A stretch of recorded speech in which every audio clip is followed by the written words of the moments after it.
معصوم کی نماز، معصوم کی شان زندگی، معصوم کی شان بندگی. تو یہ تو صرف نمازوں کا حساب تھا. نماز کے بعد درس، ایک درس ہوتا تھا اجتماعی جس میں ہر ایک آگے شریک ہو سکتا تھا. جو مسجد نبوی میں داخل ہوا اس نے دیکھا آقا حسین کہاں ہیں، بیٹھ گیا درس میں. پھر بہت سے درس ہوتے تھے خصوصی، چونکہ ہر انسان ہر راز کو سمجھنے کے قابل نہیں ہوتا، تو بہت سے اصحاب کی تنہائیوں میں تربیت ہوتی تھی. پھر غلام خریدتے تھے، غلاموں کی تربیت کر کے آزاد کرتے تھے. کنیزیں خریدتے تھے، کنیزوں کی تربیت کر کے آزاد کرتے تھے. اپنے اہل و عیال کی تربیت کرتے تھے. اور اس کے بعد قد یمین. ہمارا کوئی امام ایسا نہیں ہے جو امت کے ٹکڑوں پر زندگی بسر کرتا ہو. حالانکہ یہ ترکیب بھی نازیبا تھی، مگر معافی کے تحت عرض کر رہا ہوں چونکہ بعض لوگوں کے ذہنوں میں یہ ہے کہ یہ خمس اور زکوٰۃ اور غنیمتیں آتی تھیں اور رسول اور ائمہ اہل بیت ان پر زندگی بسر کرتے تھے. نہیں نہیں، ایسا نہیں ہے. رسول ہو یا ائمہ اہل بیت، اپنے قد یمین سے. ان کے باغات تھے، ان کے بزنس تھے، وقتاً فوقتاً تجارت کرتے تھے اور اپنے غلاموں کے ذریعے سے تجارت کرواتے تھے، جیسے جناب بی بی خدیجۃ الکبریٰ سلام اللہ علیہا.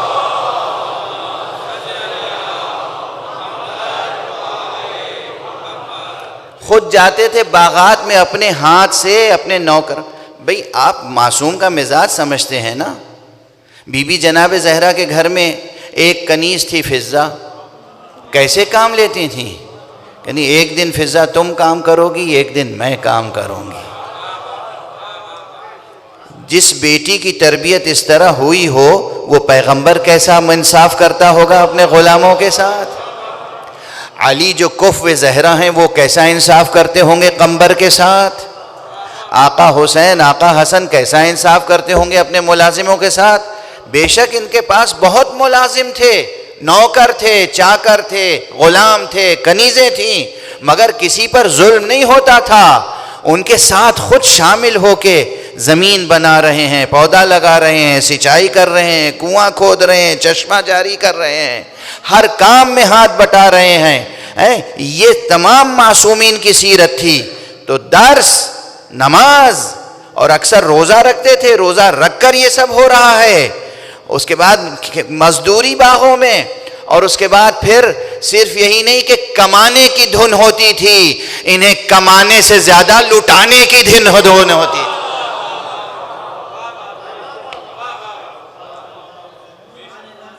کمانے سے زیادہ تقسیم کرنے میں دلچسپی ہوتی تھی. باغات سے آ گیا سامان، تمام امت کے خمس آیا، زکوٰۃ آیا، خود اپنے قد یمین سے کمائی ہوئی دولت آئی، اور ادھر دولت آئی اور ادھر تقسیم شروع. اب غلاموں کو بلایا، اپنے مال کو 2-3 حصوں میں تقسیم کیا. کچھ غلاموں کو فلاں کو دے آؤ، فلاں کو دے آؤ، فلاں کے ہاں پہنچاؤ، فلاں کے ہاں پہنچاؤ. کچھ کنیزوں کو دیا، دیکھو فلاں کے ہاں، فلاں کے ہاں، فلاں کے ہاں دے کے آؤ. کچھ اپنے لیے مخصوص رکھتے تھے، اور جب رات کی تاریکی بڑھ جاتی تھی تو پشت مبارک پر لے کر اور ایک ایک گھر جاتے تھے، خاص گھروں پر دق الباب کر کے کہتے تھے یہ تمہارا رزق ہے. کتنا وقت چاہیے ایک شخص کو یہ تمام کام انجام دینے کے لیے؟ کتنا وقت چاہیے؟ جو میں نے کہا ابھی نماز، 2 رکعت نماز میں کتنا وقت چاہیے؟ تو یہ غلط نہیں ہے. انہیں اس لحاظ سے بھی اپنے طرح کا اپنا جیسا نہ سمجھیے. خدا کی قسم انہوں نے ایک ایک دن میں ایک ایک صدی کا کام کیا ہے، اور یہ کوئی معمولی بات نہیں ہے. ہمارے لیے وقت جس طرح گزرتا ہے ان کے لیے وقت اس طرح نہیں گزرتا. ہمارے لیے وقت گزرتا ہے، ان کے لیے وقت ٹھہرتا ہے.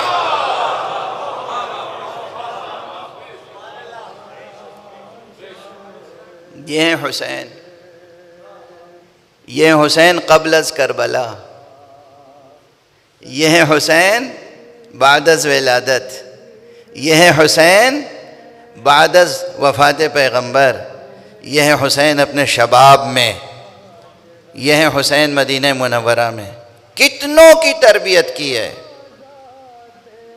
کیا احسان ہے اس کرۂ ارض پر اور اس کائنات پر اور اس عالم بشری پر ابو عبداللہ الحسین کا. یہ ایک رخ.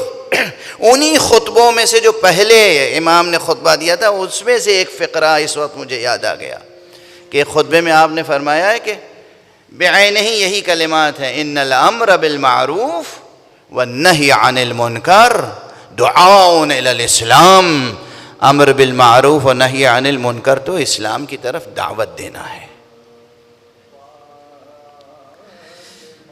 اب اسی انداز سے پڑھتا رہوں گا تو وقت تو کافی گزر جائے گا، لیکن میں بہرحال آپ کا تھوڑا سا لحاظ کر لیتا ہوں. ایک صلوات پڑھ لیجئے محمد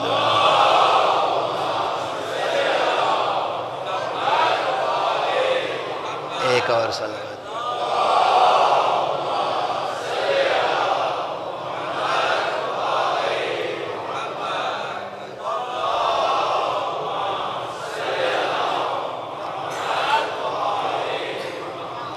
بھئی کچھ اندازہ ہوا معصوم کی زندگی کا؟ امام کیسے شب و روز گزارتے تھے، بسر کرتے تھے. امام کس طرح شب و روز بسر کرتے تھے. انہوں نے صدیوں کے کام ایک ایک دن میں کیے ہیں، اس لیے قیامت تک کے آنے والی انسانیت کے لیے اب ہدایت کا پورا نظام مکمل ہو چکا ہے. ہدایت کا نظام مکمل ہو چکا اور جو باقی ہے وہ انشاءاللہ مکمل ہو جائے گا. امام پردہ غیب میں موجود ہیں.